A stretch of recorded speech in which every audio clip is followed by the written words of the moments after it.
InvestorKit is a buyer's agency helping residential and commercial investors starting or scaling their portfolios. 3 or more investment properties is our average for our clients. Doesn't mean that all the clients who came to us own 3 properties, but it means that we're really good at helping people get there.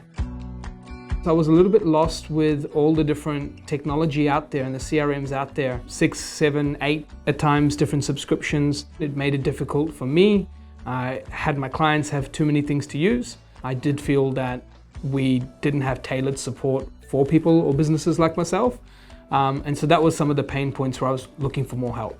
Using the Buyers Agent Accelerator, we were able to really systemize many parts of our business. Working with Systems Down Under, they were able to look at our business holistically and not just think of my team today, but when I was talking about the vision of a team of 5, 10, and now 11 people, we're able to connect together from our property pipeline. We're able to nurture our leads that came in from earlier cycles who perhaps weren't quite ready yet, to even communicating, sending out blog posts, sending out emails, just more information about what we do and communicating with our database regularly.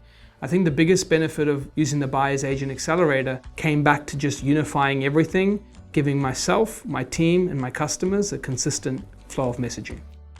The team at Systems Down Under understood from things like buyer's agent jargon to the terms and what exactly we were looking for, our typical buyer's agent's workflow, and we're able to adapt quickly to the different types of buyer's agent models that exist. Many technology businesses, whilst they're out there, they don't really understand who we are, how we operate. They really throw us in that bucket of sales agents and think everything's the same. The fact that the more I wanted to grow, the more they wanted to charge. This wasn't the case working with the Systems Down Under team and the Buyers Agent Accelerator. They considered us holistically for what we wanted to do and our clients holistically, rather than taking every opportunity they could to, if you want to add this, it's an extra cost, or add that, it's an extra price. I really felt like I was talking to someone in my team that just had the capabilities from a technology perspective to get it done.